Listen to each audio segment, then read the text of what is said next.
ATM ভাই সম্পর্কে কিছু বলুন। অসম্ভব ভালো মানুষ ছিল।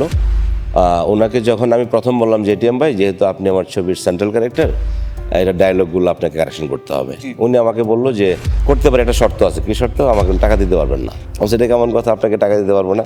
বললো না, আপনার ছবির ডায়লগ সব আমি আমার মতো করে দেবো, টাকা দিতে পারবেন না। প্রথম প্ল্যান ছিল কক্সবাজার যাওয়ার, তো কক্সবাজার সেখানে উনি শর্ত দিল যে সমস্ত খরচা উনি দিবে। Okay fine. আমি বললাম না, এটা হইতে পারে না, আমার ছবির জন্য আপনি কেন খরচা দিবেন? রাইট। ফাইনালি পরে হলো ওনার বাসায় যখন আমরা সকালে গেলাম, আমি আমার ক্যামেরাম্যান এডিটার আব্দুল্লাহ জহির বাবু সহ গেলাম আমরা প্রথম দিন। তা আমরা যথারীতি রাস্তা থেকে নাস্তা নিয়ে গেলাম, যে আমরা যেহেতু যাবো না এখানে। ওনার বাসায় বেশ লোক থাকতো, ছেলের বউ টো মিলায় আর কি।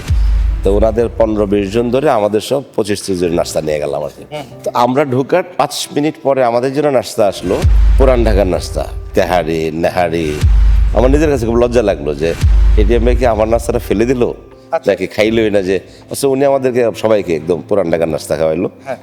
ফাইন। সেকেন্ড ডে আমি নাস্তা নেওয়া যাবে না, আমি ফলমূল নিয়ে গেলাম আর কি। বিভিন্ন ধরনের ফলটল, যেহেতু টাকা নেবেন না, ভদ্রলোক কষ্ট করতেছে। ওই দিনও মাইন্ড করে বললো যে আবেদিন ভাই, আপনি যদি কালকে থেকে কিছু নিয়ে আসেন, আপনার ছবিতে আমি কাজই করে ঘর থেকে বের করে দেবো। তাহলে ঠিক আছে, এটিএম ভাই আর আনবো না।